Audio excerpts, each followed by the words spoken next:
মাত্র ৩.৫ বছরের একটি শিশুকন্যার সঙ্গে ঘটল এমন মর্মান্তিক ঘটনা, যে ঘটনা শুনলে আপনারও চোখ দিয়ে জল চলে আসবে।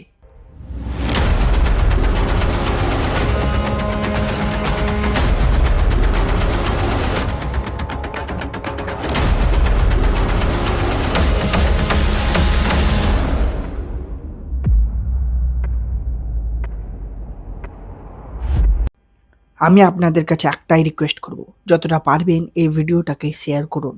ওই ছোট্ট শিশুর কাহিনীটি কোনো নিউজ চ্যানেল ঠিকভাবে দেখাচ্ছে না, শুধুমাত্র তাদের টিআরপির জন্য।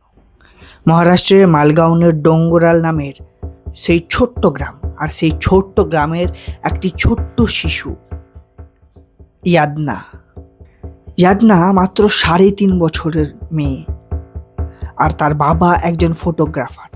তার মা ঘরেই থাকে। তার একটি ছোট্ট বোন আছে, বয়স মাত্র ১ বছর। তারা সুখে শান্তিতেই সেই ছোট্ট গ্রামে ছোট্ট পরিবার নিয়ে বসবাস করত। কিন্তু তারা স্বপ্নেও ভাবেনি তাদের চোখের মনিকে তারা খুব শীঘ্রই হারিয়ে ফেলবে। তারপরই নেমে আসে তাদের জীবনের কালো দিন, ১৬ই নভেম্বর ২০২৫।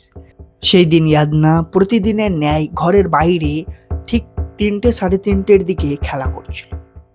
তার মা, তার ঠাকুরমা তার ছোট্ট বোনের সঙ্গে ঘরের মধ্যেই ছিল। তার বাবা ফটোগ্রাফির কাজের জন্য বাইরে গিয়েছিল।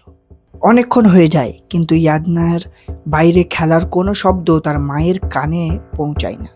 তার মা ভাবলো হয়তো এদিকে ওদিকে কোথাও খেলছে, কিন্তু তারা ভাবতেও পারেনি যে ইয়াদনা কতটা কষ্টের মধ্যে আছে সেই সময়। তারপরে ১ ঘন্টা হয়ে গেলেও ইয়াদনা যখন ঘরে ফিরে না, তখন তারা খুঁজতে বেরিয়ে যায়। তাদের বাড়ির আশেপাশের মানুষও তখন ইয়াদনাকে খুঁজতে বেরিয়ে যায়। তাদের সারা গ্রাম খোঁজা হয়, কিন্তু ইয়াদনাকে কোথাও পাওয়া যায় না। তারপরে ঠিক সন্ধ্যে ৭টার দিকে যখন চারিদিক অন্ধকার, গ্রামবাসীরা পৌঁছায় ইয়াদনাদের বাড়ি থেকে ৩০০ মিটার দূরে সেই মোবাইল টাওয়ারের কাছে। কারণ সেখানে পড়েছিল ইয়াদনার নিথর মৃতদেহ। ইয়াদনার শরীরে ছিল অনেক ক্ষত, এবং তার মুখে একটি বড় পাথর দিয়ে আঘাত করা হয়েছিল। ভাবতে পারেন একটি ছোট্ট শিশুর জন্য এটা কতটা যন্ত্রণাদায়ক হতে পারে। হ্যাঁ, এই কাজটি কোনো রাক্ষস ছাড়া কেউ করতে পারবে না। তারপরে পুলিশ আসে, এবং পুলিশ ইয়াদনার সঙ্গে খেলাধুলা করার সব ছেলেগুলোকে জিজ্ঞেস করে, এবং তারা বলে ইয়াদনাকে একটা আঙ্কেল চকলেট দেওয়ার নামে নিয়ে গিয়েছিল নিজের সঙ্গে। যখন পুলিশ সেই বাচ্চাগুলোকে সেই আঙ্কেলের ব্যাপারে জিজ্ঞেস করে, তখন পুলিশ পায় এক ভয়ঙ্কর সূত্র। তারা সেই আঙ্কেলের নাম বলে বিজয় খেরনার।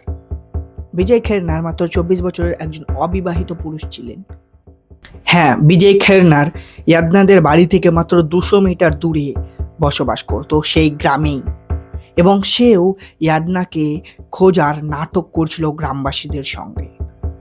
তারপর পুলিশ তাকে থানায় নিয়ে যায়, এবং থানায় ভালোভাবে জিজ্ঞাসাবাদ করলে সে বলে, ইয়াদনার বাবার সঙ্গে আমার কিছুদিন আগেই ঝগড়া হয়েছিল, কিন্তু সেই ঝগড়ার বদলা যে সে এইভাবে নেবে তা কেউ ভাবতে পারেনি।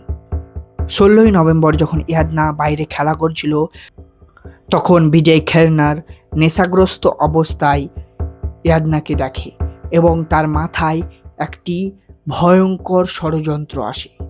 সে ইয়াদনাকে চকলেট দেবার নামে তার বাড়ি নিয়ে যায়, এবং তার সঙ্গে শারীরিক নির্যাতন করে। তারপরে ইয়াদনা মরে যাওয়ার পরে তার নিথর দেহটাকে তার বাড়ির পাশে খোলামেলা জায়গা দেখে ছুঁড়ে ফেলে দেয়। শুধু তাই নয়, একটি বড় পাথর দিয়ে তার মাথাটাকে খুব খারাপভাবে আঘাত করে দেয়। ভাবতে পারেন কতটা নিষ্ঠুর হলে একটা মানুষ এই রকম কাজ করতে পারে। মাত্র ৩.৫ বছরের একটি কন্যা। ভাবুন কতটা কষ্ট সহ্য করেছিল সেই বাচ্চা মেয়েটি তার শেষ মুহূর্তে, কতটা লড়াই করেছিল, কতটা কান্না করেছিল সে তার মা বাবার কাছে পৌঁছানোর জন্য। কিন্তু বিজয় খেরনার এতটা নীচ মানুষ, সে তাকে ছাড়ল না। সে তার বাবার প্রতিশোধ তার কাছ থেকে এমনভাবে নিল যা কেউ আশাও করতে পারেনি। এখন সারা মহারাষ্ট্রের মানুষ একত্র হয়েছে এবং আন্দোলন করছে তার ফাঁসির জন্য। আপনারা যতটা পারবেন এই ভিডিওটাকে শেয়ার করুন, তার ফাঁসি চাই।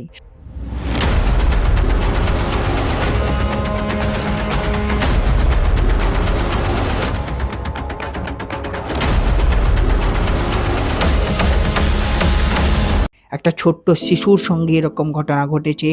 আজকে আমাদের ভারত কোন জায়গাতে এসে পড়েছে ভাবতে পারেন, যেখানে একটা কন্যা, একটা ছোট্ট শিশু নিজেকে নিজের বাড়ির বাইরে নিরাপদ ভাবতে পারছে না।